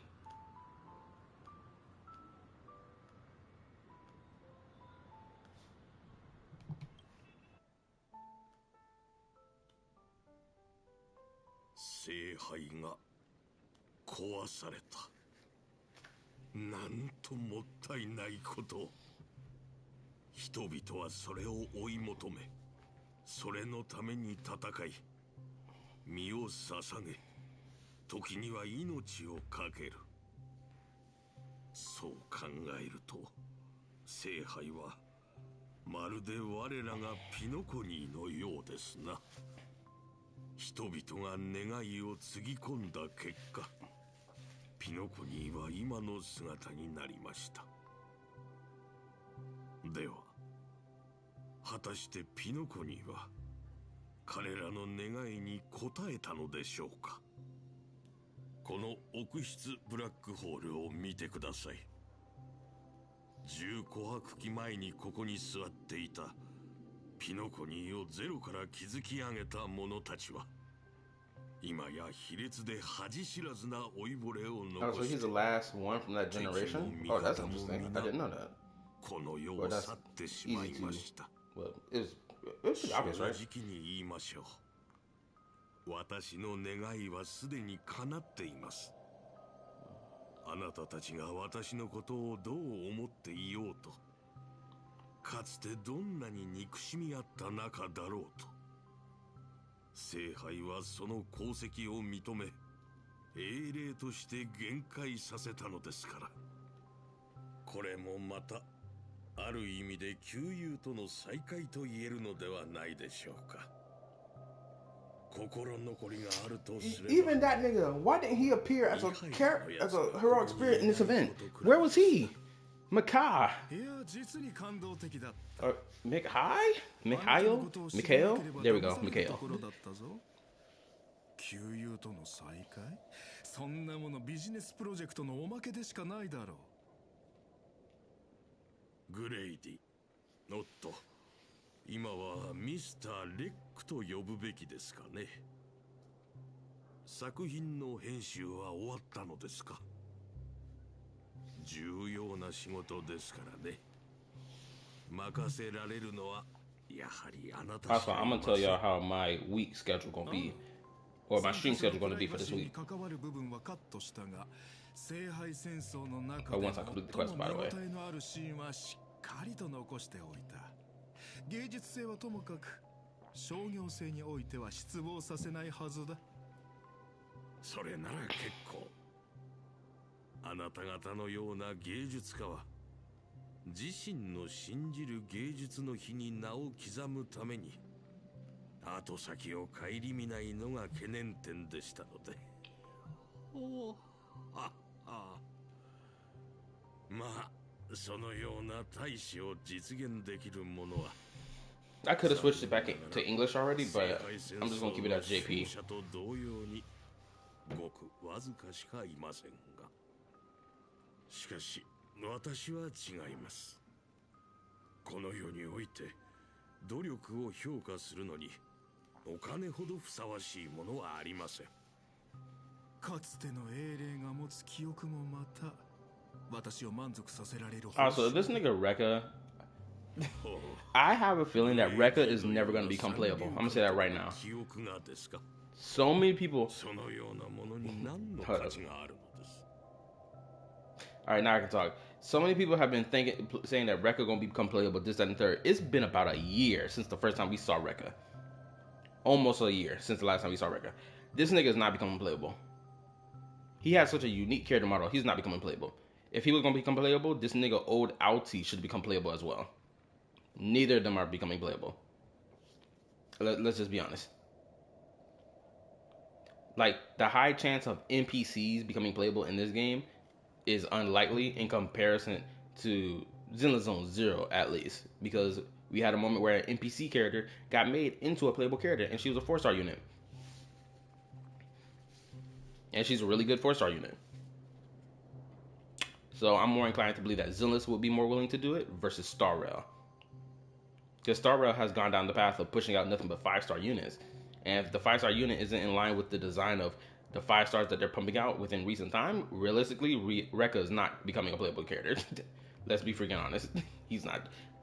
I'd be shocked if he becomes a free playable character when it comes later down the road where, oh, he just suddenly appears in the Amphorius story down the line for some whatever reason. Oh, you know what? That would make actually sense if Rekka appears in Amphorius' story. Because he wanted to be like, oh, I want to make the greatest film ever. Well, because what? Come record this film, goofball.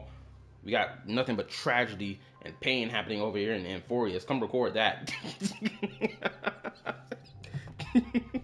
一人の映画監督の記憶という点から見れば、その価値は確かに灰のように微々たるものだ。だが、一人の人間の記憶という点から見れば、あれはまさしく比類ない傑作と言える。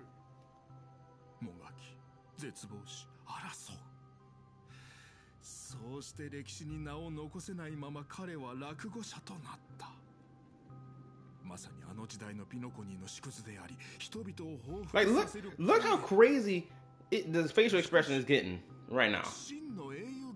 This nigga look like a villain. 宝石のように様々な面を持ったこの記憶を見逃すわけにはいかないだろう。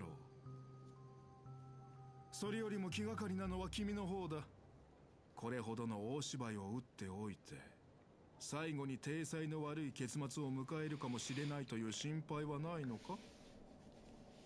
私は商人ですから、この年になってまで恥だの体裁だの気にしているようでは話になりません。なるほど。では今回の取引はこれにて終了だ。先に失礼する。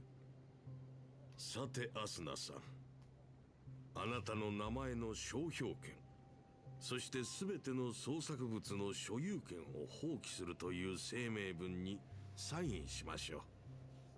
それで満足ですかな？満足も何もありません。むしろ今さら拒否するというのなら、消える前にその短すぎて見えない首を締め上げて、息絶える瞬間まで見届けてあげましょう。Oh damn, she's talking big business. そんなことをしても、あなたを殺せないことは分かっています。You can tell she's not playing no games. さようなら、ピノコニーで最も成功した商人。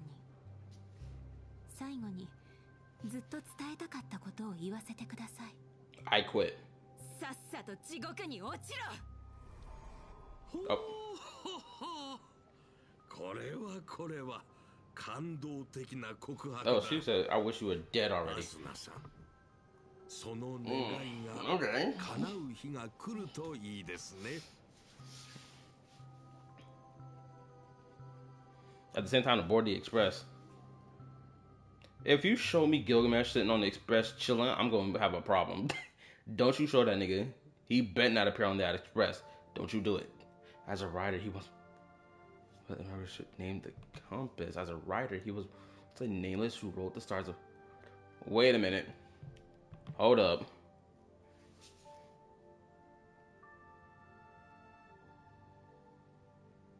Countless, not a young man, finally returned to the place where he once worked tirelessly. An old friend awaits him there. Oh! It's Misha. 美月ちゃんは変なものを持って帰ってくるのが好きでの。この前は採点銃とかいう器物を持って帰ってきたんじゃが、それで測ったら、なんと俺の点数はたったの1点だったんじゃ。 That's right, because Misha didn't really exist in real life. He only existed in the dream. But like the person Misha, I think, is based off of did exist in real life, and it was that old man sitting in the chair holding a bubble. Right, so you know this actually makes sense that he manifests as Misha, or in this form. This makes sense. あと、姫子のコーヒーには気をつけた方がいい。ここだけの話。あれは俺の知る中で一番恐ろしい飲み物じゃからな。今のは絶対姫子に言うでないぞ。 He is a mimic eater. He's not entirely out of the question. I love that they did this for Pom Pom. It was so wholesome. I agree. Because you can tell Pom Pom really missed this dude. And Misha is enjoying the fact that he's getting to have this conversation with Homeboy. Right? And it makes sense. This nigga wasn't even a part of the Holy Grail War. This nigga was on the Express just having a wonderful chat with Pom Pom the entire time. And now he about to disappear. Because the Holy Grail War over. グラハムの故郷のお茶よりひどいんですか？100倍はひどいな。逆に少し飲んでみたくなりました。あと、あやつがいつも Also, you see how the camera angle has become dynamic? It's moving all over the place. このまま道を踏み外してしまわないか心配でならん。そうなんですね。まったく、お前たち乗客はみんな一緒じゃな。ミハイル、またぼーっとしとれようじゃが、何を考えておる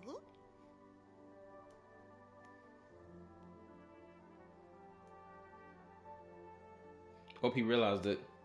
車掌さん、またお別れの時が来たようです。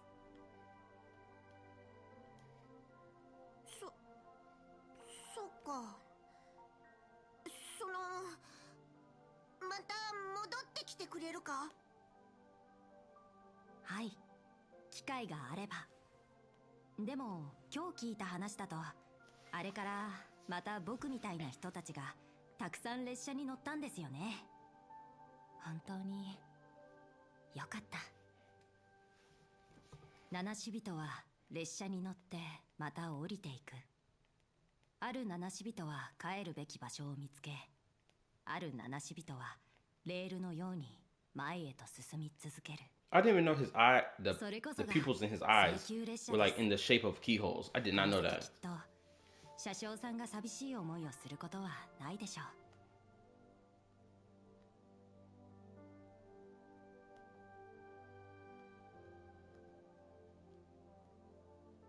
聖杯戦争はもうすぐ終わります。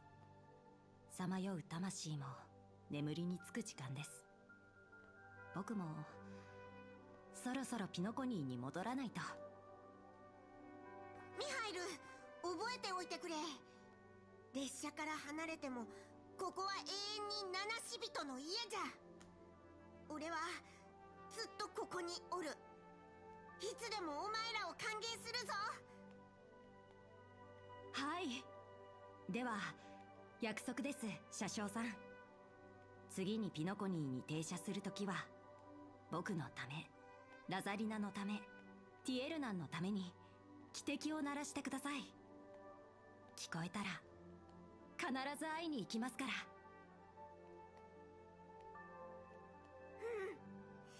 約束じゃぞ。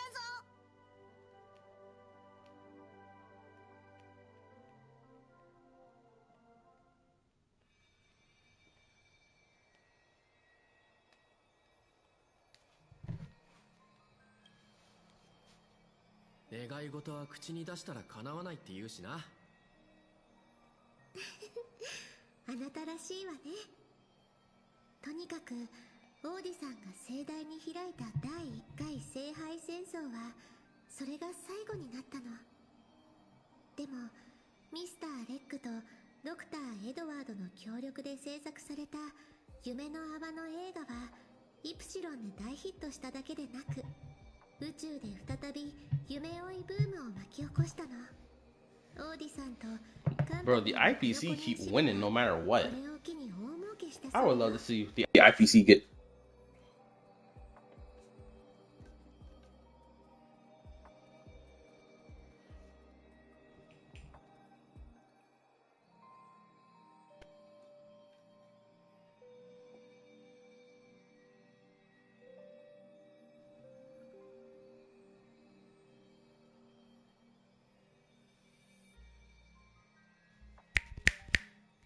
Okay, so I'm going to assume this mic finally freaking plugged in. Anyway, like I was saying before I was rudely interrupted by my mic. It loves doing this. So this is the special program where my freaking mic loves freaking effing up on me. This is the banter we get around here. Anywho, like I was said, the IPC seemingly keeps getting away with everything and making their bread.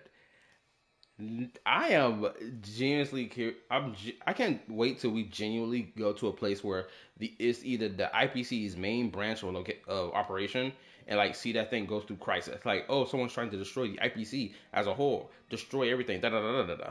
Right? I want to see that personally. No, we just find it worth chatting. We can. No, we just find it worth chatting to you. You're right. Just find it not. Okay then. But anyway, like I was saying, I hope that if the next planet we go to, it better be something related to the IPC, because I want to crush the IPC so bad. Cause it's the Cosmos freaking economy, well, main source of money. Like, I would love to see that thing fumble. Man, I want the Annihilation gang to come back so hard. The Annihilation gang was hyped up to be like, oh, these cold niggas that was really about to do something. Only for these niggas not to do nothing and just scatter. クランの当主とピノコニーの株主を巻き込んだことについては、アベンチュリンさんが予想した通り、ほとんどがエンターテイメント番組の名目でごまかされたわ。巨額の賠償金や訴訟は避けられないでしょうけど、私、オーディさんは聖杯が起動する前からこうなることを予想していたような気がするの。そうそう、もともとあなたには個別に賠償金を支払うつもりだったんですって。でもさすがのオーディさんもそれはあまりにも俗っぽいと感じて途中でやめたみたい。その代わりに聖杯戦争で一番価値のあるものを私たちにくれたの。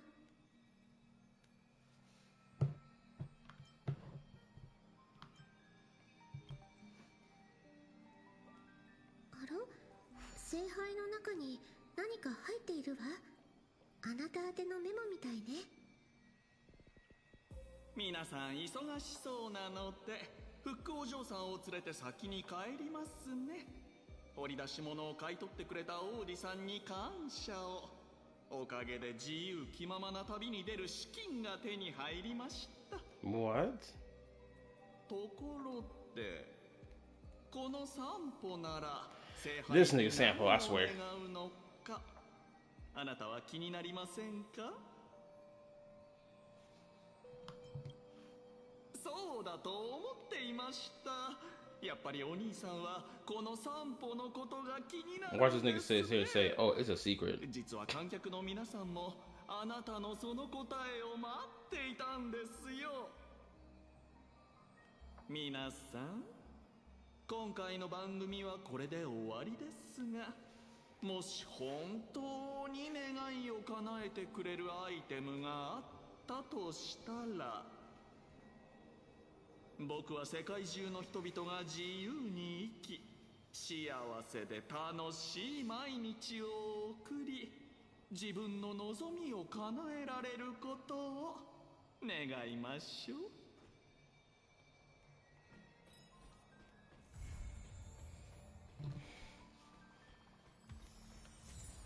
All I can say is this quest could have been so much better if there was more effort put into it. I'm so glad I'm finished with it. It is the biggest drag I've ever experienced. Shoot, people talk about the Penacony. Bro, I don't care about this game. Get this thing off my screen. I hate when they freaking force me into that. I don't care about that. So let me get off this planet. Because I'm not gonna lie, staring at Penacony makes my freaking head hurt.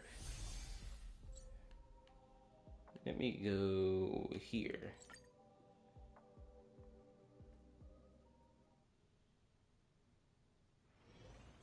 There we go. What a fresh scenery. Wake my eyes up.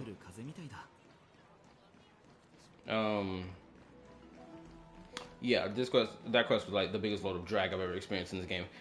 I understand people didn't like Penacony, but I would argue that this quest was probably worse than Penacony.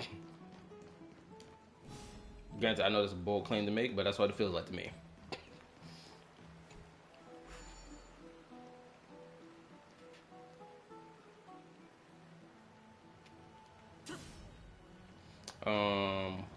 Oh, my stream schedule for the week. This is what I'm gonna do for the week. For my stream schedule, I will be playing Genshin and Xenoblade Zero's summertime events. Like I said in yesterday's stream. Granted, I don't know which one I want to do first. I want to do Genshin's first because of like Bennett lore and all that other good stuff. Because we've been waiting for Bennett lore for so freaking long now, and it's finally happening.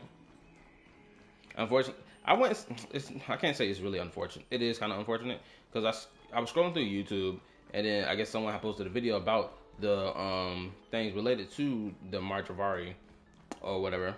And like it was like a glimpse scene of Bennett as a baby. So granted, we know it's kind of out of context, but I don't know how they get to that point. So I'm inclined to play it so I can see it for myself. What else? For Xenoblade Zero, I feel like Xenoblade Zero is gonna be more of a fun time. I know a character from the Idol faction has appeared in the summertime event for Xenoblade, which I've been waiting for the Angels of Delusion since last year, because I thought they was gonna be released somewhere last year, but that didn't happen. Hopefully they appear this year, which more than likely they will, because I want to pull for at least 2 members of that faction. I want to pull for the black-haired girl and the blonde-haired girl. I'm not really too fond of the robot, but it is what it is.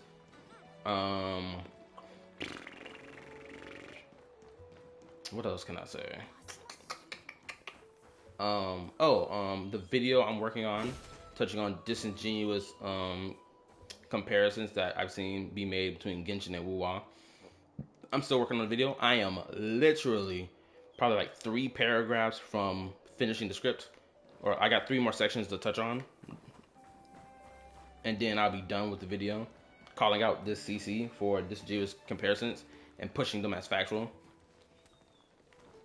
Granted, his video was a month old, but it's still within relative time to call out the bullshit, right? What else? I'm hoping to get that video done and out by this week, or at least on Saturday. But now that my phone has kind of like messed up, because I don't know how it happened. I had barbecue sauce, or like I had like this small pack of barbecue sauce on my bed, right? Because I just went and bought me something to eat or whatever. I freaking get off my bed to go see what my dog doing like earlier today, because he was being bad as usual. I freaking come back and I see the barbecue sauce has spilled all over my phone. Mind you, my phone has been cracked up for almost a year now since I dropped it because a damn bee flew in my face during spring. And so now my phone's glitching. I probably gotta wipe it down again, but that's not gonna stop the fact that freaking barbecue sauce got in it.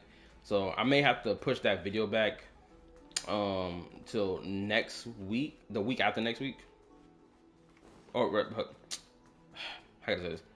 The week after this coming week. I may have to push it back by then, because by then I'll be able to get my hands on a new phone, hopefully.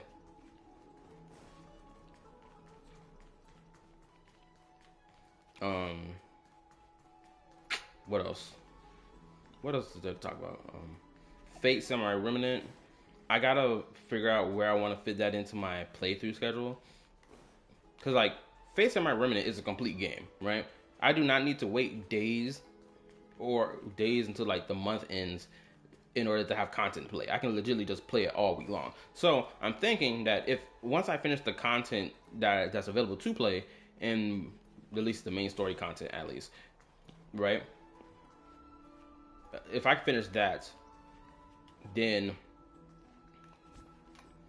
I would just like stream Fate Samurai Remnant until like there's more content to play in Genshin, Star Rails, unless you get the point. Oh, also I've been trying to level up my characters because my characters, well, at least a fight that I was dealing with for 40 freaking minutes during the freaking Fate Collab event, it dragged on for such 40 minutes, and my whole squad was getting killed off, despite the fact I had good characters on the squad. My Finon was getting cooked. Can you believe it? My Finon is freaking level 80, yet he was getting cooked up by trash mobs. It pissed me off. So now I gotta freaking ultra grind my characters to level 80, all of them, because I'm still in the process of doing that. And then just like work from there.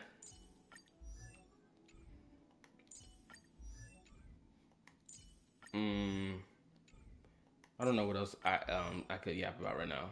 Oh, Robin, she's ready to go. I remember I was getting pieces for Firefly last time I was on yesterday.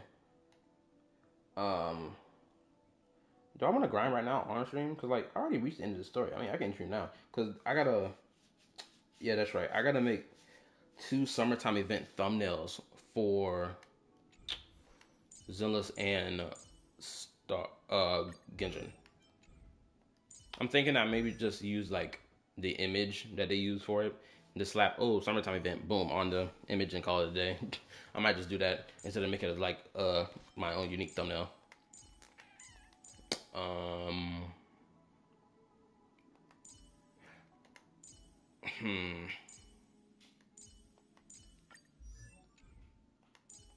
What else can I even say? I feel like I've touched on everything.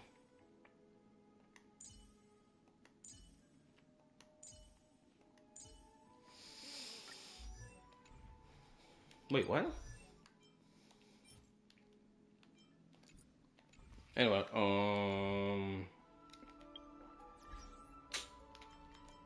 I think that's all. I guess I'll say this. For anyone who plays Wuthering Waves, did y'all see the animations that was revealed for Uno, or I'm pretty sure her name is pronounced Luno or Uno, and Augusta?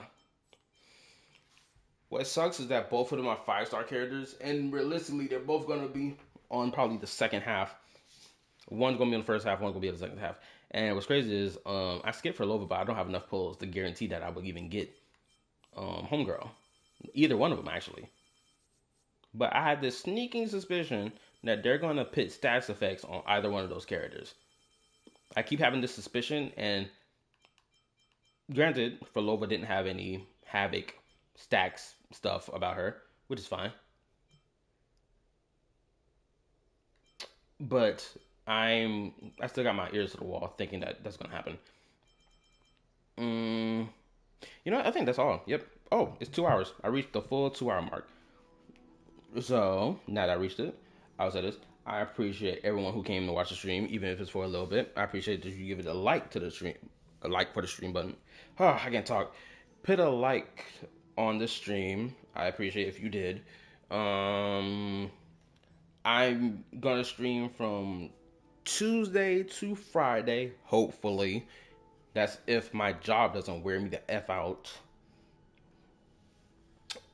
So that's what's gonna happen. I'm gonna stream from Tuesday to Friday. Hopefully, if I can, shoot, who knows? I might just crank it up and be like, I'm gonna stream tomorrow. Who knows? I might stream tomorrow instead. Stream from Monday to Friday, because I don't even know how long the Genshin Impact story event is gonna be. Nor do I know how long Zenless is gonna be. I gotta search up the playthroughs for both of them. But just so I can see the time frame. But yeah, that's what I'm gonna do this week.